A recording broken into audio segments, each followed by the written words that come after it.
They said he was too small, too weak, too fragile, not built for football. And for a moment, it looked like they were right. Because while other kids were growing stronger, faster, bigger, he was falling behind, not because he didn't try, but because his body wouldn't let him. There was something different about him, something invisible, a condition that slowed his growth and threatened to take everything away. Imagine being a child with a dream bigger than the world, but a body that refuses to cooperate. Doctors, uncertainty, fear. Every step forward felt like a battle. And for most people, that would have been the end. Most people would have accepted it.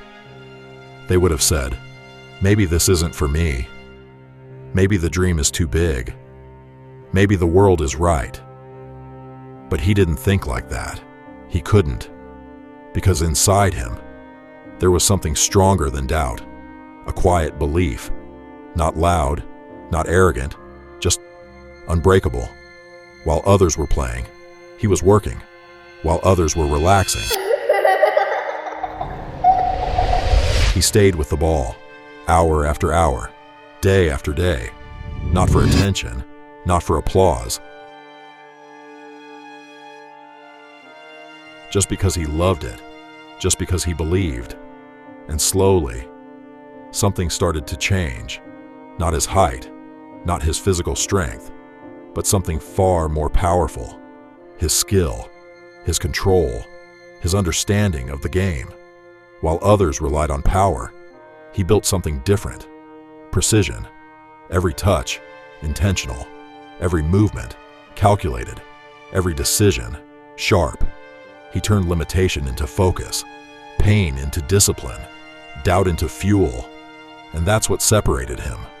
Because when the world closes one door, most people stop.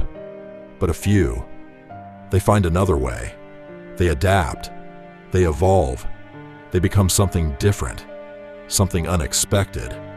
And that's exactly what he did. He stopped trying to fit into the game. And instead, he changed the way the game was played.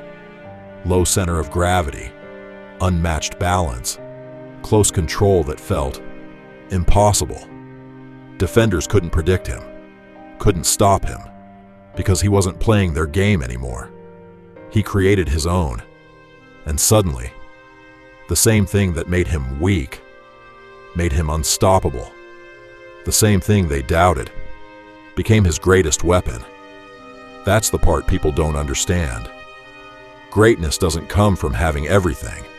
It comes from making the most of what you have, from turning disadvantages into advantages, from refusing to quit when quitting feels justified, because there were moments when it would have been easy to stop, moments when nothing made sense, moments when progress felt invisible. But he kept going, not because it was easy, but because it mattered. And over time, those small, invisible efforts started to compound. Training sessions turned into mastery. Practice turned into instinct.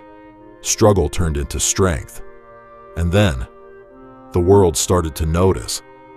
The same people who doubted him began to watch him. The same voices that questioned him started to praise him. But by then, it didn't matter anymore, because he wasn't doing it for them. He was doing it for himself, for the dream he refused to let go of, for the belief he protected, even in silence. And that's when everything changed. Goals, trophies, records, history. But none of that is the real story. The real story is not about success. It's about what came before it. The quiet moments, the lonely hours, the unseen sacrifices. That's where greatness is built, not on the big stage, but behind the scenes, when no one is watching, when no one is clapping, when no one believes. That's where the difference is made. And that's why his story matters, because it's not just about football, it's about life.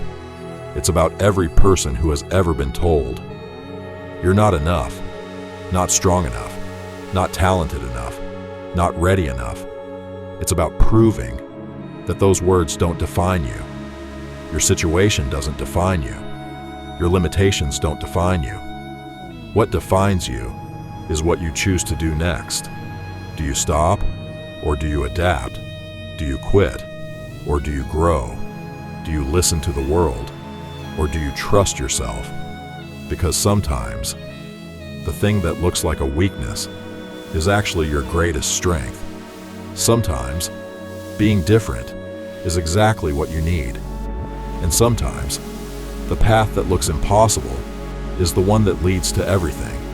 So if you're struggling right now, if things don't feel fair, if progress feels slow, remember this: greatness is not built in perfect conditions. It's built in resistance, in persistence, in the moments where giving up feels easier, but you choose to continue. That's where everything changes. That's where your story begins. And just like him, you don't need to be the biggest. You don't need to be the strongest.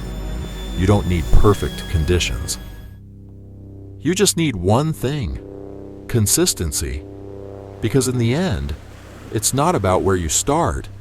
It's about how far you're willing to go and how hard you're willing to fight when no one else sees it. So the next time you doubt yourself, remember the boy they said was too small, because he didn't become great by accident. He became great because he refused to believe he couldn't. And that is what made him unstoppable.